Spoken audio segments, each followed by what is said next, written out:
Hello friends, जेके गौर education पर आप सभी का स्वागत है। देखिए, फिर से वन नेशन वन इलेक्शन काफ़ी चर्चा में बना हुआ है। एक राष्ट्र एक चुनाव, क्योंकि हाल ही में पीएम मोदी की अध्यक्षता में केंद्रीय कैबिनेट ने इसकी मंजूरी दे दी है। अब इस प्रस्ताव को संसद में पेश किया जाएगा पास करने के लिए। क्योंकि सुर्खियों में ये टॉपिक बना हुआ है, तो आगामी परीक्षाओं में यहाँ से प्रश्न पूछे जाने की काफ़ी संभावनाएँ हैं। तो इस टॉपिक से रिलेटेड जितने भी इंपॉर्टेंट क्वेश्चन बन सकते हैं, सारे को आज के क्लास में डिस्कस करेंगे।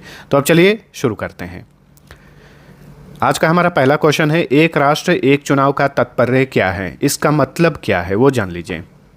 इसका सही उत्तर है ऑप्शन नंबर ए, लोकसभा, राज्य विधानसभा और स्थानीय निकायों, जिसमें नगर पालिका और पंचायत दोनों आएंगे, का एक साथ चुनाव कराना। एक राष्ट्र एक चुनाव का मतलब ये है। तो ऑप्शन ए सही उत्तर है। ठीक है, संसद में जो निचला सदन होता है लोकसभा, राज्य में जो विधानसभाएं होती हैं, नगर पालिका होते हैं, पंचायत चुनाव होते हैं, इन सभी का चुनाव एक साथ कराना ही मतलब है एक राष्ट्र एक चुनाव का। ठीक है, चलिए अगला क्वेश्चन।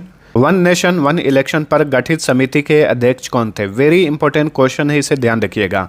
तो भारत के पूर्व राष्ट्रपति रामनाथ कोविंद को वन नेशन वन इलेक्शन पर जो समिति का गठन किया गया था, उसका अध्यक्ष बनाया गया था। ठीक है, ये भारत के 14वें नंबर के राष्ट्रपति रहे थे 2017 से लेकर 2022 तक। वन नेशन वन इलेक्शन पर गठित समिति में कितने सदस्य थे?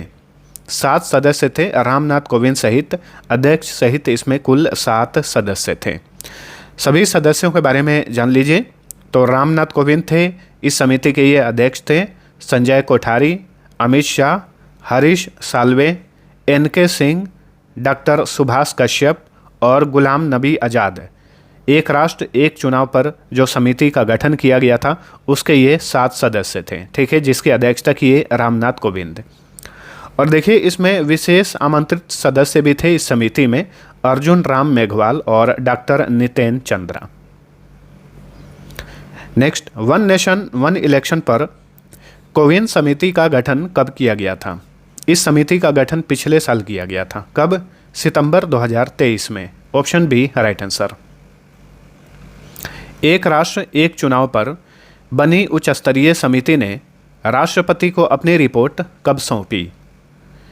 मार्च 2024 को। इस समिति का गठन पिछले साल सितंबर 2023 में किया गया और इस समिति ने अपनी रिपोर्ट सौंपी राष्ट्रपति को मार्च 2024 में। एक राष्ट्र एक चुनाव पर गठित कोविंद समिति ने डैश सिफारिश की है। किसकी सिफारिश की है, ये महत्वपूर्ण रहेगा, एक एक पॉइंट ध्यान दीजिए। इसका सही उत्तर है ऑप्शन नंबर डी, लोकसभा, राज्य विधानसभाओं और स्थानीय निकायों के एक साथ चुनाव की सिफारिश की गई है। ठीक है, इस समिति द्वारा। ठीक है, इस समिति ने कहा है कि भारत में जो लोकसभा चुनाव होता है, जिसे आम सभा चुनाव कहा जाता है, राज्य में जो विधानसभा चुनाव होते हैं, इसके अलावा जो स्थानीय निकाय चुनाव होते हैं, नगर पालिका और पंचायत चुनाव, इन सभी चुनावों को एक साथ कराने की सिफारिश की गई है इस समिति द्वारा। ठीक है, केवल लोकसभा विधानसभा याद मत रखिएगा, स्थानीय निकाय भी इसमें शामिल हैं। एक राष्ट्र एक चुनाव पर गठित उच्च स्तरीय समिति में कौन शामिल नहीं थे? सदस्य के रूप में इसमें राजनाथ सिंह शामिल नहीं है, बल्कि अमित शाह थे, संजय कोठारी थे, गुलाम नबी आज़ाद थे। तो इस तरीके से भी क्वेश्चन पूछा जा सकता है। तो 7 सदस्यों के नाम याद रखिएगा। एक राष्ट्र एक चुनाव पर गठित समिति ने किस वर्ष से पूरे भारत में एक साथ चुनाव कराने की सिफारिश की है? 2029 से। ऑप्शन बी राइट आंसर है। ठीक है, इस समिति ने सिफारिश की है कि 2029 में जो लोकसभा का चुनाव होगा, अगला वाला 2024 का तो समाप्त हो गया, अब 5 साल बाद सीधे 2029 में होगा। तो 2029 में लोकसभा का चुनाव कराया जाए, उसके साथ ही पूरे देश भर में जो भी विधानसभा है या फिर स्थानीय निकाय हैं, उन सभी के चुनाव कराए जाएं, इस समिति ने सिफारिश की है। एक राष्ट्र एक चुनाव पर गठित समिति ने भारतीय संविधान में कौन सा नया अनुच्छेद जोड़ने की सिफारिश की है? Very important question.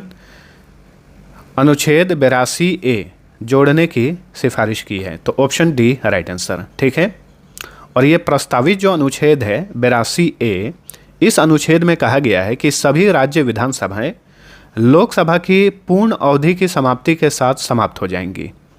यानी अगर किसी राज्य विधानसभा का चुनाव 2027 में होता है तो उसका कार्यकाल 2029 में लोकसभा के साथ ही समाप्त हो जाएगा और फिर से उस राज्य में चुनाव होगा लोकसभा के साथ में।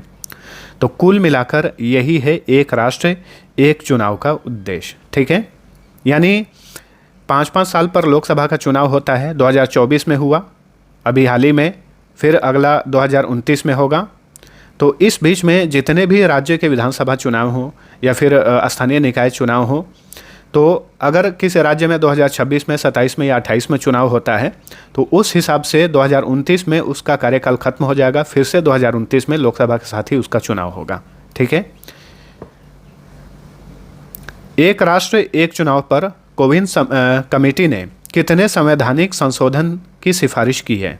तो देखिए, इतना तो आसान नहीं है एक राष्ट्र एक चुनाव ला देना। इसके लिए भारतीय संविधान में बहुत सारे संशोधन करने पड़ेंगे। तो इस समिति ने भारतीय संविधान में 18 संवैधानिक संशोधन करने की सिफारिश की है। तो ऑप्शन डी राइट आंसर। और संशोधन करने के लिए, संविधान में संशोधन करने के लिए बहुमत से पारित करना पड़ता है संसद में जो भी प्रस्ताव होता है। ठीक है, और बहुमत के लिए कितना मत चाहिए, चलिए आगे हम जानते हैं। संविधान संशोधन के प्रस्ताव को संसद के किसी सदन से, यानी लोकसभा या राज्यसभा से पास करने के लिए कितने बहुमत की आवश्यकता होती है? इसका सही उत्तर होगा ऑप्शन नंबर ए, सदन में उपस्थित सदस्यों का 2/3 भाग। ठीक है, यानी 2/3 बहुमत मिलना जरूरी है किसी भी प्रस्ताव को संसद से पास करने के लिए। तो ऑप्शन ए राइट आंसर है। यानी कि अगर अभी हम बात करें तो वर्तमान में लोकसभा में 543 सीट हैं। ठीक है, लोकसभा में अगर इस एक राष्ट्र एक चुनाव वाले प्रस्ताव को पास करना है तो 543, क्योंकि ये भाजपा सरकार लाई है तो भाजपा को कम से कम 262 सदस्यों का समर्थन होना 362 सदस्यों का समर्थन होना जरूरी है 543 सीटों में से, क्योंकि 543 का 2/3 सीट होता है 362, लेकिन वर्तमान में एनडीए के पास 293 सीटें हैं। तो अभी समस्या है, ये पास हो भी सकता है, नहीं भी हो सकता है। कुछ जो भी विपक्षी पार्टियां हैं उन्हें मनाना पड़ेगा एनडीए पार्टी को। और राज्यसभा में देखिए, राज्यसभा में अगर इसे पास कराना है तो राज्यसभा में वर्तमान में 245 सीटें हैं और 245 का 2/3 सीट होता है 164, लेकिन राज्यसभा में एनडीए के पास जो है 113 सदस्यों का समर्थन है, 113, लेकिन पास कराने के लिए, इस बिल को पास कराने के लिए 164 सदस्यों का समर्थन चाहिए। तो लोकसभा से लेकर राज्यसभा में बहुत समस्या होगी। ठीक है, विपक्षी पार्टियों को मनाना पड़ेगा तभी जाके ये बिल पास हो सकता है। तो ध्यान रखिएगा, संविधान संशोधन के प्रस्ताव को संसद के किसी भी सदन में पास करने के लिए सदन में उपस्थित सदस्यों का 2/3 भाग बहुमत मिलना जरूरी है। एक राष्ट्र एक चुनाव पर कोविन समिति ने संविधान के किस अनुच्छेद में संशोधन की सिफारिश की है? सही उत्तर है अनुच्छेद 83 और अनुच्छेद 172। ये 2 ऐसे अनुच्छेद हैं, इनमें बिना संशोधन किए जो है एक राष्ट्र एक चुनाव पॉसिबल नहीं है। इसमें अनुच्छेद 83 और अनुच्छेद 172 क्या कहता है ये नोट करिए और ध्यान रखिएगा। अनुच्छेद 183 जो है ये लोकसभा के कार्यकाल को नियंत्रित करता है, लोकसभा, और अनुच्छेद 172 जो है यह राज्य विधानसभाओं के कार्यकाल को नियंत्रित करता है। तो इसमें संशोधन करना पड़ेगा। एक राष्ट्र एक चुनाव पर गठित समिति की सिफारिशों को केंद्रीय कैबिनेट ने किस दिन मंजूरी दी? 18 सितंबर 2024 को। तो ऑप्शन बी राइट आंसर। भारत में पहली बार एक साथ लोकसभा और विधानसभा चुनाव कब हुए थे? तो देखिए, ऐसा नहीं है कि भारत में पहली बार इस तरह का चीज़ आ रहा है। भारत में इसके पहले भी एक साथ चुनाव कराए जा चुके हैं। कब? 1951 से 52 में जो प्रथम आम चुनाव हुए थे, प्रथम लोकसभा का चुनाव हुआ था, उस समय पूरे देश भर में एक साथ चुनाव कराए गए थे। ठीक है, तो ऑप्शन बी राइट आंसर। भारत में आखिरी बार लोकसभा और विधानसभा चुनाव एक साथ कब हुए थे? इसका सही उत्तर है ऑप्शन नंबर डी 1967 में। और इसीलिए क्योंकि बहुत सारी समस्याएं होती हैं एक साथ चुनाव कराने में। मान के चलिए कि किसी राज्य में चुनाव हुआ 2029 में पूरे देश भर में चुनाव हुआ, हम मान लेते हैं, लेकिन किसी राज्य का विघटन हो गया, विधानसभा भंग हो गया 2030 में ही। तो 29 में तो चुनाव हुआ था, 2030 में भंग हो गया, तो क्या 4 साल तक राष्ट्रपति शासन लागू रहेगा या फिर कुछ और व्यवस्था लागू की जाएगी? तो यही समस्या खड़ी हो जा रही है बार बार। तो इस समिति ने बहुत सारे समाधान की सिफारिश की है अपने रिपोर्ट में। ठीक है, भारतीय संविधान का कौन सा अनुच्छेद संसद के दोनों सदनों के कार्यकाल का प्रावधान करता है? इसका सही उत्तर होगा अनुच्छेद 83, जैसा कि अभी मैंने आप सभी को बताया। भारतीय संविधान का कौन सा अनुच्छेद राज्य विधानसभा के कार्यकाल का प्रावधान करता है? तो यह है अनुच्छेद 172। ऑप्शन ए सही उत्तर है। वर्ष 1999 में किसकी अध्यक्षता में भारतीय विधि आयोग ने देश में एक साथ चुनाव कराने की सिफारिश की थी? तो देखिए 1999 में ही भारतीय विधि आयोग ने एक साथ चुनाव कराने की सिफारिश की थी। उस समय इस आयोग के अध्यक्ष कौन थे? सही उत्तर है BP जीवन रेड्डी, ऑप्शन सी। वर्ष 1983 में किसकी अध्यक्षता में भारतीय निर्वाचन आयोग ने देश में एक साथ चुनाव कराने का सुझाव दिया था? तो देखिए इसके पहले 1983 में भारत के निर्वाचन आयोग ने भी एक साथ चुनाव कराने का सुझाव दिया था केंद्र को। तो बताइए उस समय भारतीय निर्वाचन आयोग के अध्यक्ष कौन थे? RK त्रिवेदी। 2018 में किसकी अध्यक्षता में भारत के विधि आयोग ने एक साथ चुनाव पर अपनी मसौदा रिपोर्ट प्रस्तुत की थी? तो 2018 में भारत के विधि आयोग के अध्यक्ष थे BS चौहान। इन्होंने पूरे भारत भर में एक साथ चुनाव कराने पर अपनी मसौदा रिपोर्ट प्रस्तुत की थी। निम्न में से किस देश में केंद्र और विधायी स्तर पर चुनाव एक साथ होते हैं? ब्राज़ील में भी होता है, कोलंबिया में, फिलीपींस में, यानी उपर्युक्त सभी। राष्ट्रपति के निर्वाचन के लिए निर्वाचन मंडल में कौन से सदस्य शामिल होते हैं? तो देखिए अगर राष्ट्रपति का चुनाव कराया जाता है तो पूछ रहा है कि निर्वाचन मंडल में कौन से सदस्य शामिल होते हैं। तो संसद और राज्य विधानसभाओं के निर्वाचित सदस्य। और राष्ट्रपति का चुनाव या फिर उपराष्ट्रपति का चुनाव जो होता है एकल संक्रमणीय पद्धति पर आधारित होता है चुनाव वो। ठीक है, मुख्य निर्वाचन आयुक्त के अलावा केंद्र में कितने निर्वाचन आयुक्त होते हैं? 2। तो मुख्य निर्वाचन आयुक्त जो भारत का निर्वाचन आयोग है उसमें एक मुख्य निर्वाचन आयुक्त होता है और 2 निर्वाचन आयुक्त होते हैं। वर्तमान में राजीव कुमार जो हैं ये मुख्य निर्वाचन आयुक्त हैं भारत के। इसके अलावा जो 2 निर्वाचन आयुक्त हैं उनके नाम है ज्ञानेश कुमार और एक हैं सुखविंदर सिंह संधू। किसी चुनाव में किसी निर्वाचन क्षेत्र में चुनाव प्रचार कब बंद किया जाना होता है? सही उत्तर है मतदान आरंभ के समय के 48 घंटे पहले। राष्ट्रपति और उपराष्ट्रपति से संबंधित चुनाव विवादों का समझौता करने का अधिकार उच्चतम न्यायालय को है।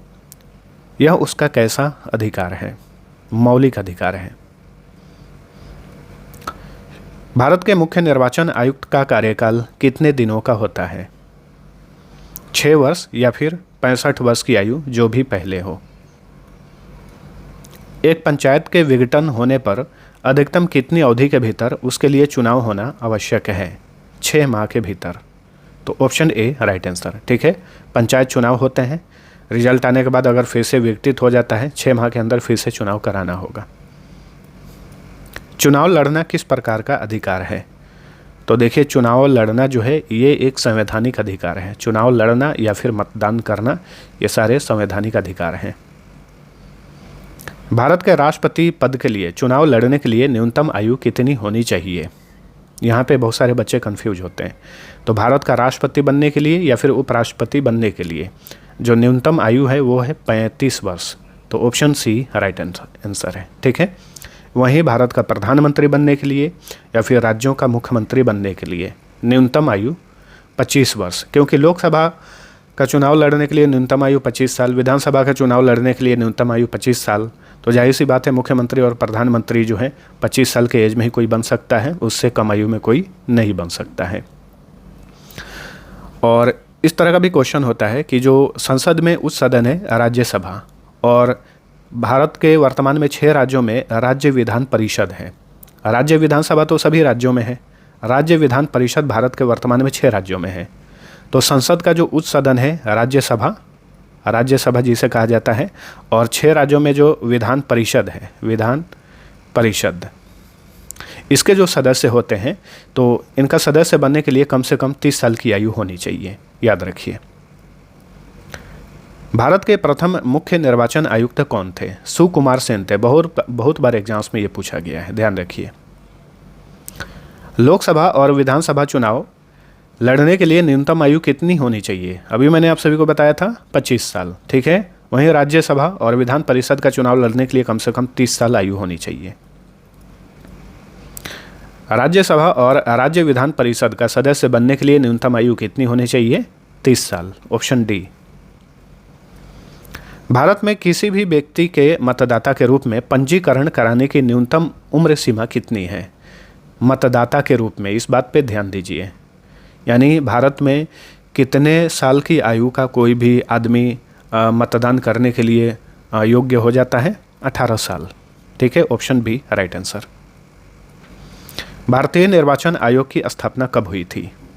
25 जनवरी 1950 को। इसलिए हर साल 25 जनवरी को राष्ट्रीय मतदाता दिवस मनाया जाता है। भारतीय निर्वाचन आयोग किस प्रकार का निकाय है? भारतीय निर्वाचन आयोग जो है यह संवैधानिक निकाय है, ऑप्शन बी राइट आंसर, ठीक है। अनुच्छेद 324 में कहा गया है कि भारत का एक निर्वाचन आयोग होगा। निम्नलिखित में से कौन सी भारत में चुनाव प्रणाली की विशेषता नहीं है?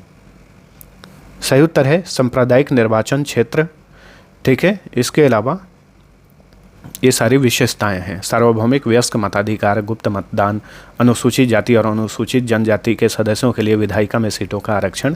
इस क्वेश्चन का राइट आंसर है ऑप्शन नंबर डी। भारतीय चुनाव आयोग के सदस्यों की नियुक्ति डैश द्वारा की जाती है? राष्ट्रपति, ठीक है। भारत का जो मुख्य निर्वाचन आयुक्त होता है या फिर निर्वाचन आयुक्त होते हैं, इन सभी की नियुक्ति राष्ट्रपति द्वारा की जाती है। भारतीय संविधान का कौन सा अनुच्छेद कहता है कि भारत में एक चुनाव आयोग होगा? अनुच्छेद 324, ऑप्शन ए। लोकसभा में अनुसूचित जाति के लिए आरक्षित सीटों की संख्या कितनी है? अनुसूचित जाति के लिए एक होता है अनुसूचित जनजाति, तो अनुसूचित जाति यानी एससी के लिए लोकसभा में आरक्षित सीटों की संख्या है 84, और अनुसूचित जनजाति के लिए कितनी सीटें आरक्षित हैं? एसटी के लिए तो 47 हैं। यानी अनुसूचित जनजाति और जाति दोनों मिलाकर कितनी सीटें आरक्षित हैं लोकसभा में? 131। भारत में लोकसभा का चुनाव कितने वर्ष के अंतराल पर कराया जाता है? 5 साल, सभी को पता होगा। विघटित लोकसभा के अंतिम सत्र और लोकसभा को वापस बुलाने के बीच अधिकतम अनुमत यानी पॉसिबल अवधि क्या है? तो ये है 6 माह, ठीक है। तो ऑप्शन डी राइट आंसर है। अब देखिए, आज का हमारा टॉपिक है एक राष्ट्र एक चुनाव। तो इससे संबंधित जो इम्पोर्टेंट बिंदु हैं, इम्पोर्टेंट पॉइंट्स हैं, इन्हें याद रखिएगा, यहाँ से परीक्षाओं में पूछा जा सकता है। तो चलिए देखते हैं। जो पहला हमारा पॉइंट्स है ये है एक राष्ट्र एक चुनाव का तात्पर्य लोकसभा और राज्य विधानसभाओं के चुनाव एक साथ होने से है। साथ साथ में इसमें स्थानीय निकाय भी जोड़ लीजिए, क्योंकि जो कोविन समिति है इसने स्थानीय निकाय चुनाव को भी साथ में कराने की सिफारिश की है। एक राष्ट्र एक चुनाव का विचार वर्ष 1983 से अस्तित्व में है, जब चुनाव आयोग ने पहली बार इसे प्रस्तावित किया था। हालांकि वर्ष 1967 तक भारत में एक राष्ट्र एक चुनाव बिना किसी समस्या के आयोजित होता रहा, ठीक है। यानी भारत भर में एक साथ चुनाव 1967 तक आयोजित किए गए, उसके बाद ये जो है खत्म हो गया था। लोकसभा और सभी राज्य विधानसभाओं का चुनाव पहली बार एक साथ 1951 से 52 में कराए गए थे, ठीक है। इसके बाद वर्ष 1957, 62 और 1967 में हुए 3 आम चुनाव में भी यह प्रथा जारी रही, ठीक है। 1951-52 से 1957, 1962 और 1967 में पूरे भारत भर में एक साथ ही चुनाव हुए। लेकिन 68 और 1969 में कुछ विधानसभाओं के समय से पहले भंग होने के कारण यह चक्र बाधित हो गया। उसके बाद वर्ष 1970 में लोकसभा को समय से पहले ही भंग कर दिया गया था। वर्ष 1971 में पुनः नए चुनाव हुए थे। इस प्रकार लोकसभा और विभिन्न राज्य विधानसभाओं दोनों के समय से पहले विघटन के कारण एक साथ चुनाव का चक्र जो है उसी समय बाधित हो गया। कब? 1967 में। तो इसी तरीके से फिर से प्रॉब्लम आ सकता है, लेकिन जो समिति ने, कोविंद समिति ने जो सिफारिश की है, इसमें बहुत सारे फैक्ट्स हैं। तो बहुत सारे लोग जो हैं इसका विरोध कर रहे हैं, बहुत सारे लोग इसका सपोर्ट भी कर रहे हैं। संसद में पास कराने के लिए एनडीए के पास जो है उतना बहुमत भी नहीं है। अब देखिए आगे क्या होता है। लेकिन चलिए, अब आप सभी के लिए एक क्विज है। अब तक आपने वीडियो को देख लिया है तो इस क्विज का आंसर नीचे कमेंट करके बताइए। वर्तमान में राज्यसभा सीट की संख्या कितनी है? ठीक है, तो आंसर कमेंट करना है। अब चलिए मिलते हैं अगले वीडियो में, तब तक के लिए टेक केयर।